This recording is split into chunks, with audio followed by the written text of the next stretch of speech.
listening to Over the Oxer podcast with Tracy Cole for all things to do with the mind for equestrians. I'm really happy today to welcome Jay Hunt from Equine Video Pro. She's got over 30 years of television and video experience. She's also a horse owner and a grassroots eventer. So Jay has combined her love of video and her passion for horses to help equestrians shine online, which I think was probably quite a task.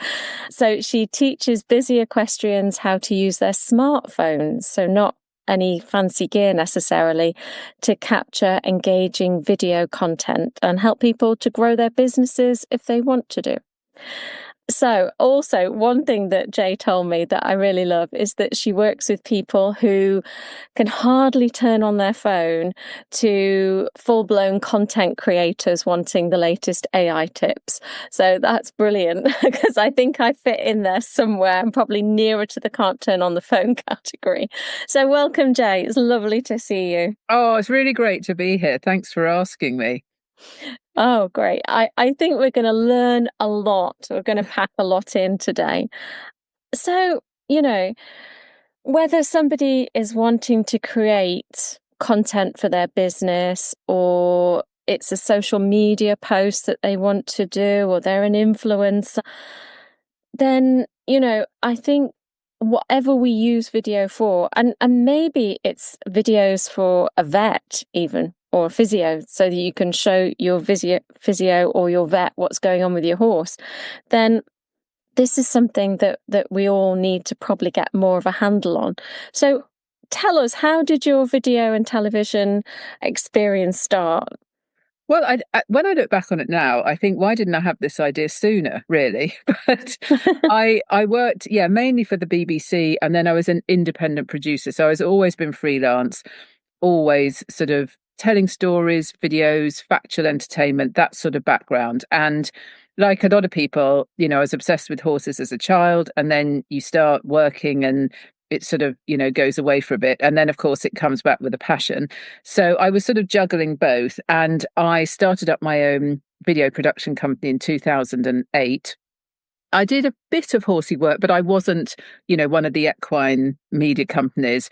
And then when COVID came along, I just started teaching a lot of my clients how to use their smartphones, because not everybody could afford to have a film crew. And so if people were at events, they'd say, oh, yeah, we'll pay for one cameraman, but could you teach some of our, people how to use their smartphones so that they could create some B-roll? So we were doing that. And then when COVID came along, I thought, oh, my God, I'm going to have to put, these day courses online. So I did that. And it was selling and it was fine. And then I had tons of all my horsey friends were saying, oh, I know what you're doing, but can you help me? And I couldn't do that course because it would be too much for me. And I really started to think about how many equestrian businesses, and when I say businesses, most of us are one-man bands, we're going to get left behind. And I really sat and thought, how can I help equestrians? Because I know equestrian life. I am one. I know nobody's got any time. You see things and you think, oh, that sounds nice. And then you think, oh, God, how long is it going to take me to do that? And then you scroll on past. So what I did was I looked at, my main course, smartphone teaching course, and I thought, how can I make this shorter? How can I make it more focused? How can I make it cheaper? And more geared to equestrian shooting. So, for example, more advice on shooting outside, things like that. So that was really the main course that I launched in 2023. And since then, I've had a lot of feedback from people. So what we've tried to do now is to create a whole load of courses and services that will cover every equestrian's need. And I deliberately made them start at £7 because I just feel, I don't want anybody to be left behind. So that's what we're doing, is constantly evolving, really, from hearing from equestrians about what they want. So it's not just one course that suits all, because as you said, there are a lot of people who literally sort of cannot turn on their phones. And, it always amazes me because people go and spend a huge amount of money on, the latest iPhone, the latest Samsung, these things are really expensive. And you say, oh, great, you've got all this technology, and they go, oh, yeah, but I don't use it for that. And it's like, it's sitting there in your hand with so many capabilities. And I think, even if people haven't got the latest gadget, they think, oh, well, I've kind of stopped and I haven't done very much because not having the latest phone is what stopped me. And then when you say, well, actually, let's just bump up what you've got in your pocket anyway, because it's going to do a really good job for you. I think most people are really surprised when you show them how to change the settings, how to do a few things, that they have got something in their hand already that they can use. Because no equestrians are going to go out there and buy a fancy camera and do all of that. You've got to be quick and easy. So why not, just gear it all to being on your smartphone? Yeah, I think that's brilliant. I saw a fabulous post actually today from one of my connections on LinkedIn. Yeah. And he was showing his video equipment for producing videos for LinkedIn. And he had, I think, 2 or 3 drones. He had a fancy camera, he had fancy mics, all the gear. I mean, it was stunning. It was wonderful. Yeah. But I thought, well, I'm like, that's not me. A million miles. No, not even a million miles, light years away from that. So when you said, you teach people to use a smartphone, that is just phenomenal, because like you say, we've got these capabilities in our pockets, and it's just a question of learning a few bits and pieces to put together maybe something that's very, very simple. So how much can using only a smartphone transform your posts or your equestrian business? Oh, massively. I mean, if you say, okay, say an average person in a non-swanky yard, for example, with a smartphone covered in straw, what am I going to do? Because to them, creating really professional content seems a million miles away from where they are standing. So the first thing is really to just look at the settings and see what is your phone offering you in terms of bumping up what you've got. So older phones, when you go to settings and camera settings, will probably say something called 720, which is what everybody used to shoot in. Then it went up to HD. So it might say HD 1080. That is more than good enough to shoot in to look good on social media. It might offer you 4K, which is great because then you can zoom in a bit on it. And it will then give you, I don't know if you've seen this, frames per second. So it'll probably give you an option of 25, 30 or 60. So with equestrians, I always say, if you've got 4K and 60 frames per second, just choose that setting, because what that does automatically is give you that really crisp look that professionals have. And it just helps you out that little bit more. So if you just do nothing else but put it on that setting and turn your video stabilization button on, then you've immediately done 2 things that are going to make a massive difference. The other thing that sounds ridiculous but does make a massive difference is cleaning your lens. Because, of course, equestrians just shove it in our pockets. I love that. Yeah, but it's true, it's in your pocket, a whole load of polos and straw and some supplement and God knows what else. And then they get up and go, oh, look, I couldn't do this because it looked really blurry. And it's like, that's because you need to clean your lens. But the other thing I said to people is, they're like, oh, I haven't got a tripod or I can't do that. So I've said my favourite trick at the yard is to just get a paper cup, make 2 cuts either side, jam your phone in that, and that will just hold it steady. And then you can just set that up and just turn it on and film yourself. So I tend to get people starting with just that. Or I don't know if you've seen, there's those sort of sticky pads. They're about £2 on Amazon that you can stick on the back of your phone. And they stick really nicely to metal or glass. And then you can, just use those. Because if you haven't got anybody there helping you, then you've got to work out ways of keeping your camera stable. And how can you, do that when you're on your own? The other thing I think that has made the biggest difference to people is when I've said, go to turn on your video setting and then see if your camera has something which will either be called cinematic or portrait. Now, some people are used to using that to take photos where you blur out the background and then the subject that you're photographing or video really pops out at you. Yeah. And when you look at all those really lovely shots that Benjamin Clark and all those sort of people who are at badminton taking fabulous shots, and people are like, oh my God, look at that. That's because those expensive cameras will blur out that background and the horse and rider really pop out at you. Yeah. Now, I'm not saying you're going to be able to shoot footage like that, but you definitely can turn on that blur, and that will then really blur out a background. So if you're in a messy yard, what stops a lot of people is thinking, I just haven't got a perfect place to do this. I live and work in chaos. I can't even find anywhere where I could just sit or do some of this. And I've had people go, oh my God, I'm like, go into your tack shop, go into your tack room and just put on the blur, stand there and they're like, oh my God, this looks really nice.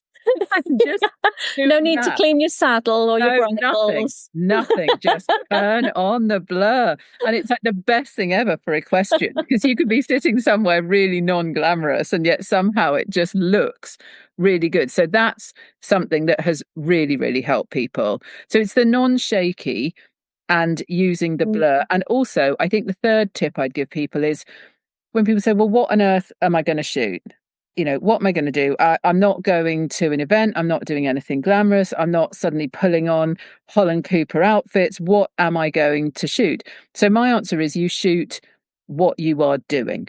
So you just create your B-roll. So it could be just, those shots where you film down at your feet in a pair of, riding boots walking across the yard. It could be just your mug of tea in the tack room. It can be grooming shots. It can be tacking up shots. All of those things that you think are not particularly interesting because you're doing them every day are going to create a fantastic library of B-roll that's sitting on your camera. So you don't have to recreate the wheel every single day. You start to build these up. And the other thing I say to people is remember the rules of three. So if you are going to, for example, shoot, putting on some hoof oil, then you might as well shoot it 3 times. So turn on the blur and shoot a wide shot so you can see your horse's leg, and the hoof and you doing that action. Then shoot a tighter shot, which is maybe, half the leg and hoof, so you can really clearly see what you're doing. And then do a tight shot of really tight up on the bristles and that going on. And then if you're going to shoot 1, you might as well shoot 3. So you then immediately got 3 shots, and that's 3 done on your camera roll. So it's amazing how quickly you can build up that library. And as I say, once you're shooting in, in a better setting that's going to boost your phone and you turn the blur on, then people go, oh my God, now I'm getting interested because I can actually see that this is going to make a difference. So that's what I'd say to people just starting out, is take those tips to sort of get yourself going a bit. Yeah. And what I like is the ideas that you've already given us. You haven't mentioned anyone being on camera yet. No, but that's the other thing. Yeah. I think, that does stop a lot of equestrians, again, because, we're out there, we're doing stuff, we're not looking glamorous. I had one woman who just said, oh, I can't bear it, with my hair. So I said, well, why don't you record your chats with your hat on? No equestrian's going to mind if you've got your riding hat on. And she said, oh, I hadn't really thought about that. I was just going to sit inside and I thought I've got to do my hair and I've got to create a background. So she just always, at the end of the day, puts her hat on and stands leaning on the fence and does all her chats then. And that has really worked for her. But I do have a lot of people who say, I would do it if I didn't have to be on camera. And I think these days, we've all seen, there are a lot of people running face-free accounts in the equestrian world that are doing really well. So you don't have to be on camera if you don't want to be. And I think that sort of also frees a lot of people up. You can shoot stuff with somebody. If you're tacking up, somebody can shoot, from the back of your head, or you set your camera up so you've got the back of your head. Or if you don't want to be in it at all, you can just do tips with your hands, unboxing things.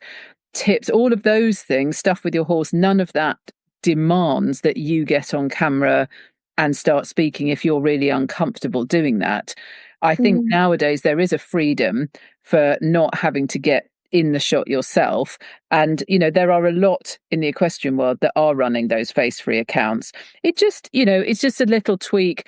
If people can't see your face, then quite often I say to people, we'll do a little voiceover on it. Make sure that you're saying something a little bit more personal because they haven't got your face as a reference. So you might have to over explain a couple of things so they feel that they know you a bit more.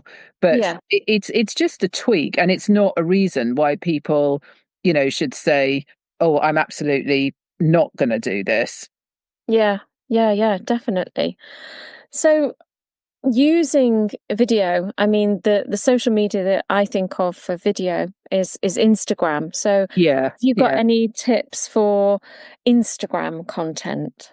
Well, I think with Instagram, a lot of equestrians are on Instagram and they're on Facebook. And the thing with Instagram is you get 2 hits at once. Do you know what I mean? Because then you can automatically do it on your Facebook. And then if people are going on to do TikTok, then obviously you haven't got anything, where you've got the TikTok mark on it. And so if people are doing that for TikTok and then they want to repost on Instagram, I say do it the other way around, because Instagram then doesn't do that. So you can definitely do that. But I think the thing is with Instagram is that equestrians get really frustrated because they're not seeing any comeback from it. So I get a lot of people saying, oh, I put up some posts and I get people liking it, but I don't get any sales from it. And sometimes I just feel it's like other riders watching me. And I think the biggest mistake people make on Instagram is to not have a strategy. So they will put out one post and then think, oh, maybe I'll do a post on this. Oh, maybe tomorrow I saw somebody else did something on that. Maybe everybody's, liking tips about bridles. Maybe I'll try that. So they kind of shoot from the hip without thinking very clearly about what they're doing. So I think it's one of the main tip I would give is we're all in this equestrian niche, but it's to really sort of niche down and explain to people what you're doing. So, for example, if you're running a tack shop and if you had a bottle of horse shampoo and you put up a post of it saying, hey, this horse shampoo is now in stock, you might get somebody going, oh, great, that's reminded me. Whereas if you had a post saying the reason this is our best selling shampoo is it means you can get your horse ready for an event or show in half the time, then it gets people's attention much more. So it's about being very, very specific in solving people's pain points. And us equestrians have many pain points. So there's not any shortage of that. But I think people are not confident enough to be very specific. And I think, or they'll put out one and then think, oh, I don't want to be too salesy, or, well, everybody's seen that, so I can't really say that again. Whereas when you think of how many times we need to say the same thing and that nobody is going to go, oh, hello, you've just repeated this 8 times, I'm bored of it, because you've got so many people just clicking. That's never going to happen. But you do have to keep reinventing the wheel and finding different ways of doing it. And that's why I think it's a good idea to shoot the 3 shots. So if you are selling a bridle and you've got 3 different size shots of it, then you just put a different hook on each of those. You don't have to reinvent the wheel every single time. So I think that's definitely something. I mean, I did create this Reels kit for Instagram because exactly this, people like, I just can't get the hang of it. So it was like, well, if I give you some clips and some hooks and some calls to action, then all you've got to do effectively is take what I've done, cut and paste the trending hashtags on it. And then I did a little video of, how to put a trending audio on, or if you've never done a reel before, this is how you do it. And that has been really popular because I think people don't want to admit, you assume that everybody knows how to do this, but They don't. They don't. And the other thing that's made a difference is I've said to people, are you the only horsey person I've ever met who is at a yard where there are not young people hanging around on their phones? So if you buy the reels kit and give it to them, and make them do it. But that's what somebody did that and just said, there was a girl coming in on the Saturday and she said, right, I want you to sit down and watch this and film me 50 clips. That's your job today, is to film me 50 horses. This girl thought she was, having a great time. Oh, I'm not doing the mucking out. I was a really glam job today. But, it was just, Jenny just said, I'm never going to get this, but I've got two people here who are always on the bloody phones, so they might as well be doing something useful on their phones to help me out. And that has really worked because, people can then log on. You can give it to a member of staff and they can log on and do it because we've all got different skills. And if you think, well, how am I going to do this? Then there is always a younger person who finds doing this stuff fun and interesting. I had another client recently who just said, oh, I'm going to buy your course because I'm buying it for my 16-year-old son, because once he's finished doing his GCSEs this summer, I'm not just having him drooping around all summer. I've decided that he can then film his sister and then he can do all the social media and we can start building up her account. And he's going to do that as part of a summer job. So I was like, well, excellent. That's a really good idea. So it can work like that rather than people thinking, oh, I've got to do absolutely all of this myself. Yeah, I love that because everybody knows a teenager. And actually, when I think of the teenagers up at the yard that I'm on, that's what they do. Yeah. They are on their phone. Their mums are saying to them, just go and fill these hay nets. And they go to the hay shed and they're there for an hour, filling one hay net. Fill the hay nets and film it. Yeah. They would love that. I'm definitely going to employ them. Yeah, because then you suddenly get 30 sort of 10-second clips that you can use.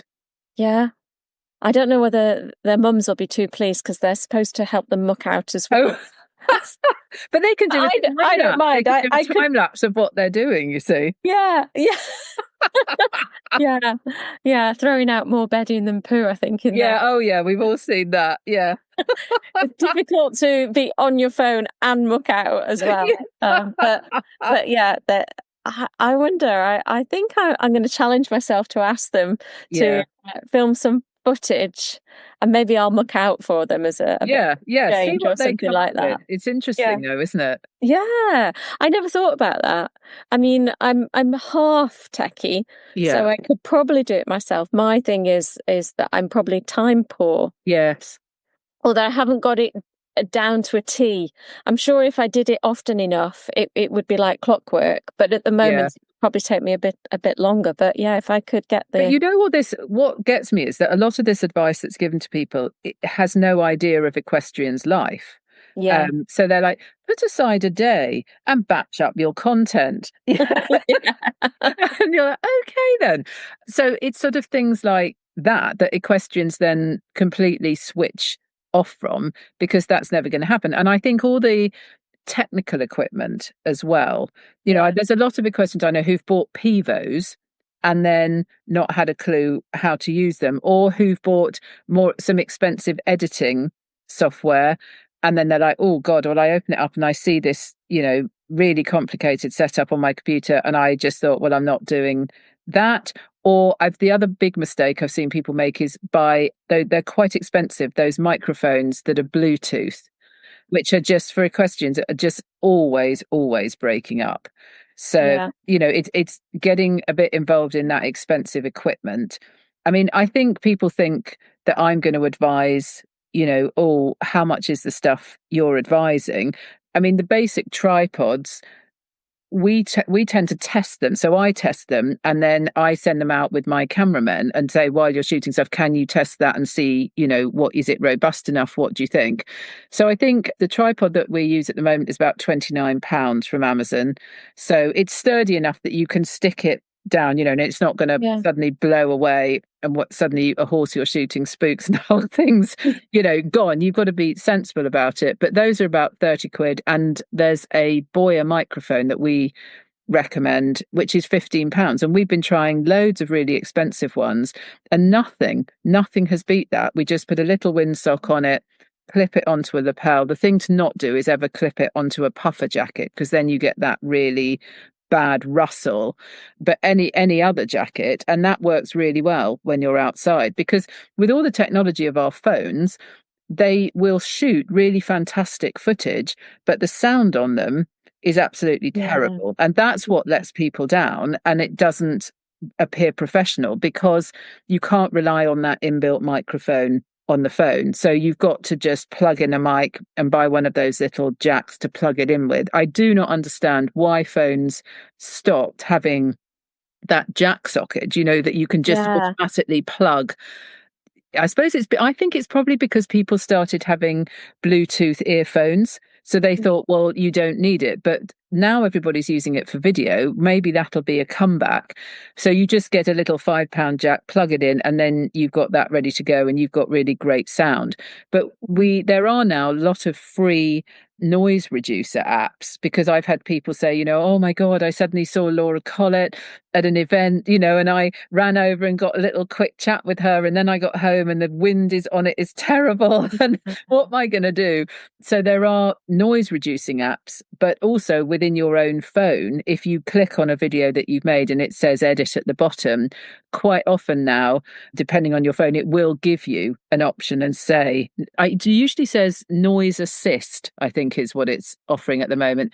But they're getting better and better, and you can really cut down on that wind sound. So that's, it's just little things that the phones are doing to help us all out are well worth it, especially when we're shooting outside all the time. Yeah, and I think that was something that I thought about when I thought about doing videos outside. Yeah. And I thought, but nobody's going to hear me, or they're going to have to hear me through a wind tunnel. Yeah. So that's really good. And I thought mistakenly that the microphones would cost the earth, Yeah. So that's really useful. Well, the one we use, the little Rode one, which is £15, has a 6-foot wire on it, so you can actually move down the yard away from the camera or whatever. What we do have around horses is we have a sort of, it's not a wireless one, it's one that you plug in, but you can then just attach it either to your camera, or we put the camera in what we call a little U-rig, and that's a Rode mic. I think that's £40. So that's actually attached on a sort of little rig that you put your camera in. So that's really safe around the horses, because there isn't even a cable. But that's £40. But again, all the more expensive ones than that we've tried, there's just no point in spending any more money. You just want an absolute minimal kit. And, if you just have a little U-rig that you hold on to and put the phone in and give yourself some more stability, just with that and your microphone, most people are ready to go with that, and it massively improves what they're doing. Yeah. I can see that now very, very much. But I think you get overwhelmed, don't you? With what thinking, do I have to have drones and the pivos and everything else? And it's suddenly you just think the whole thing is a nightmare, and then you think, I'm not going to do any of it. Yeah, and I a pivo owner, but I can't tell you the last time I used it. I think I'm thinking about 2 years ago, maybe. Oh, really? Yeah. And I didn't use it that much when I had it, when I was using it, because it didn't follow me very well. Yes. Half the time it was just shooting thin air. So, they're really Marmite, aren't they? People either really love them or say they just can't get it to sort of connect. Yeah, it was okay. It was okay for what I just wanted it for myself. I wasn't putting it on social media or anything. But at the same time, wouldn't it have been lovely if that footage could have gone on social media? But half the time it was just staring at a fence, and occasionally a horse would come round. What you should do is rent it out. Yeah, because I reckon there's tons of people who'd want it for an afternoon or want to try it out before you buy it. Yeah. It's like all the cameramen rent their equipment out. So if they're not using it, they put it up and then other people rent it out for the day. So I reckon you can get your money back on your Pivo. Possibly. I'd have to do quite a bit of renting, probably. Yeah. And also people would probably come back and say, it wouldn't follow me. You've got to have a good contrast with them, haven't you? Yeah, I think people put pads on, like get a bright pad or bright boots and do that, or really, because I think somebody I know said, oh, they were in an indoor school and then they had just cream and a cream t-shirt and they were on a grey horse and it was like everything just merged into one and it couldn't pick anything out. So I think, if you suddenly go for green boots and everything, you've got to go for matchy. That's what it is. Oh, bright matchy, and then it's going to pick you up. Yeah, that is true. And I think that's sometimes why it didn't follow me, because I just merged into the background. You know, you've got a green and brown background and my horse is brown and it couldn't decide. It just thought I was a tree or something. So yeah, absolutely. That's the thing. So when you think about the people that you have helped with videos or social media or a combination, can you think of a particular success story that you'd like to share with us? Well, there's one client who I really enjoyed working with. I hope he doesn't mind me talking about him. He's called Ben Dunn and he runs Prestige Equine Search. So he breeds horses and he runs a sales livery yard. And he also, during COVID, set up as a horse finder to find horses for people. And I have to say, he is, in my opinion, the best out there. He is just amazing at what he does, but he never sort of brags about it. And he didn't do that much on social media because he just said he felt like it was showing off. So the heat sort of made him a bit uncomfortable. So he and I ended up talking about what we could do with video to promote his business, but also what he wanted was to get him and the team to learn how they could carry on shooting their own footage. So that worked really well for them. So what we did was I actually took a cameraman and I shot some stuff. So we did that for them over 2 days and they banked all that footage. So we edited up some stuff to get them started off. And then we then delivered all that footage to them so that they could reuse them. And then the boys did the course because he's got 2 show jumpers, a guy called Nathan Carson and Connor McLaren, who are doing really well. And they're obviously off at shows all the time. And they were saying, nowadays there are people there, you can pay people to do your reels, which I think is about £30 or £40. A videographer will shoot you in the warm-up ring, shoot you around, cut it together. And they're like, yeah, but it really clocks up. And I'm like, well, why don't you shoot each other? So they did the course and now they just build it into what they're doing. So they shoot each other when they're out at events. And so what has helped is it's gone from them sort of having sporadic odd videos to now they've got much more of a strategic approach, and they found their engagement massively went up. They started doing some more personal stories because I said, well, I want to know the stories of, the horse, how did that person find that horse, or why was that horse perfect for that person? How did you know that was going to be a good match? So just having a bit more of an emotional connection has worked really well for them. So I'm keeping in touch with them. And at the moment, they're going great guns on what they're doing. And so that's really nice when you feel you can help and then you can sort of, carry on seeing what they're doing.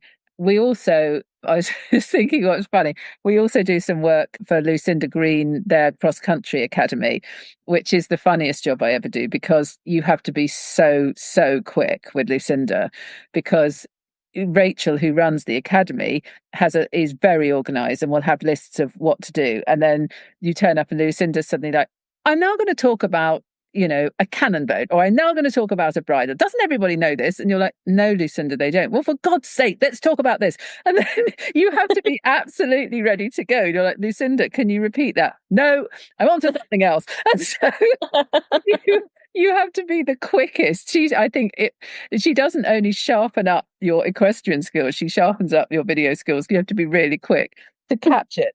But, it's just being adaptable, really, and things. But that's what I like about it is, I'm doing that. Tomorrow, I'm talking to a girl who set up a second-hand tack shop. she wants some more ideas of what she can shoot. She's finding that it started off well, but now that sales have gone down. I mean, I don't know what's happened at the moment, but I've got so many people saying that sales have suddenly really, really gone down. So, it's just looking at helping them look at strategies, because I think when I started this, I thought that equestrians, why would I think this, were like other groups of people who would view social media as one issue and then video as another. But for equestrians, it's all in the same pot. Do you know what I mean? It's social media, website, video, it's all a nightmare. And it's all in the same pot of problem I've got to solve.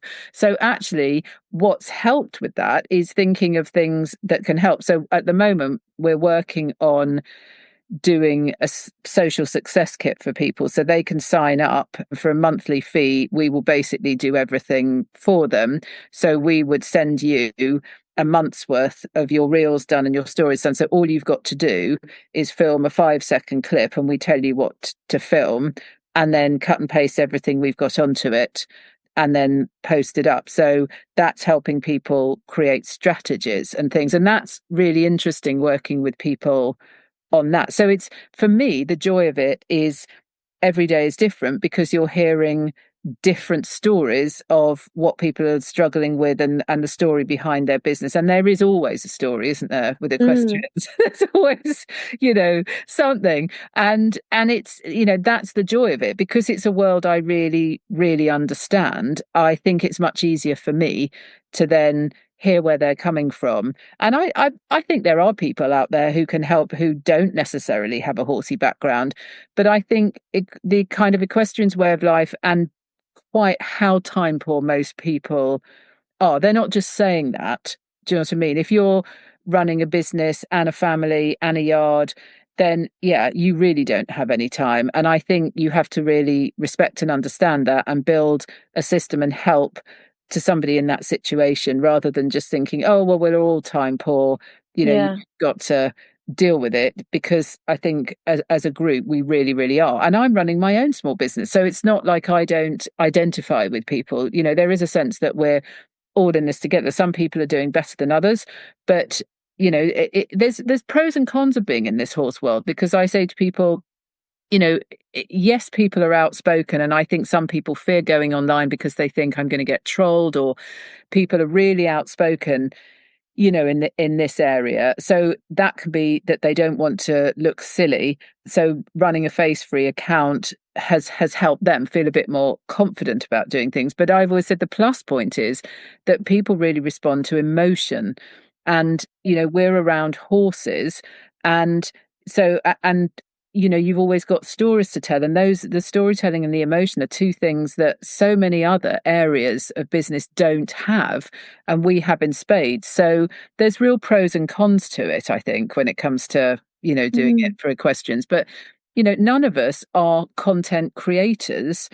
We're all running our own businesses and using content to promote our businesses. So I think some of the advice that comes through to people, I think, well, I haven't got time to do any of that. That's not why I set up this business. I set up this business so that I could spend more time with the horses and having it as a running concern, and then asking them to create content and understand all of that on top of it just seems too overwhelming. So if you can make it quick and easy and done for you, then I think that definitely then gets people's attention into, oh, actually, this is something that I can actually do for myself. Yeah, absolutely. I think you hit the nail on the head when you said about stories, and especially with the clients you were telling us about as well, that they don't think that what they have to say is of interest, or it's self-promotion and it's a little bit of hype kind of thing. And even Lucinda saying, well, don't people know about this? And things like that, if we take a step back and think, well, actually, quite a lot of people don't know about it, and quite a lot of people do, but it's still interesting to hear it from a different perspective. And we do, like you said, we have our own personal stories about our own horses and our own journeys. So I know a lot of people struggle for content ideas, but actually, if you just look around your tack room or look at your horses, or why do you use, wood pellet bedding or whatever it might be, they're all these little nuggets that we could put together, aren't they? Yeah. It's very easy to have a sort of 100. In fact, that's given me an idea. What I should maybe do is do a list for people of, 100 video ideas you can start with that anybody who's around horses could shoot. Because then if you're completely stuck for ideas, then you could just follow that list, couldn't you? And build up your own footage on your camera roll. Yeah. And I should say as well, Jay, that if anyone is struggling with social media posting and ideas, that they really need to get onto your email list as a first thing, because you put out some fantastic emails and tips in that. Oh, thanks. I love that. I don't often follow it. I'd like to do. I'm going to get those teenagers onto it, but I do love your emails. Really useful. But also, you've got quite a lot of resources on your website as well, haven't you? And yeah, so I've got a free area, so people can just go to the website, which is equinevideopro.com, and go to the top where it says free resources, and then on there we keep it updated. So we've just got some PDF, like quick reference guides of things like how to shoot great B-roll, how to shoot non-shaky footage, how to turn on the blur, how to change your settings. So they're all there laid out for people. So yeah, everybody's very welcome to do that. And then there is a button you can click on, as you say, to get the emails. What I tend to do with emails is try and give people tips every week of easy things to do. And then, if the apps are changing, just to say, have you tried this? Or I think the most popular one, people said, I can't believe I didn't really know this, was how to take a photo at the same time as doing a video. So when you're recording a video, there's if you look on your phone and you're recording a video and you think, oh, actually this is nice, I'd quite like a photo of this, to the right of your record button there's a white circle. If you just press that, then that will take a photo for you at the same time as you're doing a video. wow, that's a Nobody really knows that. I never heard of that. So again, you could save a bit more time, you see. Yeah, sort of going back and seeing if you can get that. Yeah, exactly. Again. Oh, now I'll take a photo. It's like, no, it'll let you do it for you. Oh, that's brilliant. And you have got 2 super courses, and I'm enrolled on both of them. And there's a £7 Reels course. Yeah. And there's the video course as well, isn't there? Yeah. And we have now done another one, which we've got a £17 course, which is how to set up your Instagram account. So that talks you through how to make sure that your biography at the top is working, different sorts of content that you could put up, hashtags. So it's, if you just feel like, you want to be on Instagram, but you're not sure why it's not working, then that's a really easy way to go through all of that and just double check everything is working on there. Because again, I think with your bios, that's a whole work in itself, isn't it? At the top, and people just say, oh, I do this. And it's like, no, you've got to tell people how you can help them. And nobody really knows that. But once you explain that to people, it's like, I help people, get better marks in their dressage test, or I help people know about supplements for their horse, then people are like, oh, okay, now I get it. Or if they're, specifically saying, I will, I'm a sort of farrier working within 50 miles of this location, the more specific it is, then the more helpful it's going to be. And so many people have just said, oh, I didn't realize, that when I look back at my account, there were just a few things that I tweaked. So it wasn't just gelling together. But I think it's really worth getting Instagram working, because there are so many equestrians on that platform. Yeah, I love Instagram. It's a very friendly place compared to some of the other social medias. For me, I think it's quite friendly and it's bright, and there's lots of pictures and videos. Yeah. It's more horses. Exactly. Never a shortage of horses to watch, is there? No, or anything horse. I mean, like you said, these little reels where somebody's just grooming I'll watch those all day. But the other thing that's been popular is the ASMR videos. Do you know about those? I've heard a little bit. Yeah. So mainly young people watch them and have sort of mad Japanese people eating these extraordinary sweets and things like that, and crackling or nails or stuff like that. Yeah. But in the horse world, just sort of, putting that little microphone near your horse's mouth and just recording it, chomping away. I mean, people absolutely love that. Or just horses' hooves down the road, or, like a little montage of your favourite noises, or just them eating grass, things like that. Yeah. And it was like, oh, this is just so lovely. I could listen to this all day. Yeah. So, I've heard about it in a non-horsey way, people pop in bubble wrap or, these sounds that give you a good feeling. But I never thought about horsey ones. Yeah, horsey ones. Yeah. That's giving you some ideas now. Yeah. And I mean, people have got visual ones as well, haven't they? That there's some things that people just like watching. Yes. Like watching horses eat. Yeah. Or, just falling asleep, sort of head on their shoulder, things like that. Yeah.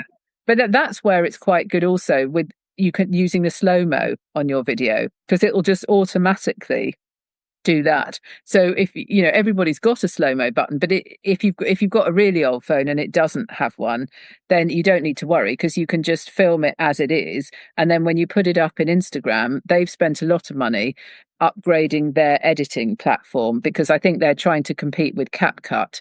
So it's basically now Instagram editing platform looks exactly like CapCut, and it does then give you the option in there, if you press speed, you can then slow that down to put it out as a slow-mo on Instagram without, even if you haven't got that facility on your phone. So that's what I mean about having an older phone doesn't necessarily stop you from doing things. You can just use the Instagram platform or CapCut or whatever, who will do all these things for you to help you out. So that's a lot cheaper doing that than going and buying a newer phone, especially if you really aren't going to use all the things it's offering. Fabulous. I think people will have to listen to this 2 or 3 times to pick up all those tips that you've given us. You'll have to come back and give us an update as things evolve. So where can we find you on socials? Well, I am on Instagram. That is Equine Video Pro UK. And I post quite a lot trying to give tips and stuff on Instagram, or there's the website, which is equinevideopro.com. And people can just contact me there. I mean, I do get quite a few people just off Instagram, just DMing me, and saying, oh, could you help me? Could you help me with that? And then, generally I can help, and it's a quick fix with something. And it's nice, because I was talking to somebody the other day online who was in Australia, who was like, oh, have you got any footage of foals? I'm just doing a book on foals. And you think that's the really nice thing about it, isn't it? That you never have any clue that person existed otherwise. Yeah. But generally speaking, I'm here, I'm pretty friendly, and we generally have got something that can help people, with whatever the problem is. Because as I say, we're all in this together, and it's just sad seeing people getting left behind because they just don't think there is a way that they can move forward with it. Yeah, absolutely. Well, you've inspired me. Watch this space. Thanks ever so much. It has been so fascinating. Thanks ever so much, Jay. Thanks a lot. Great talking to you.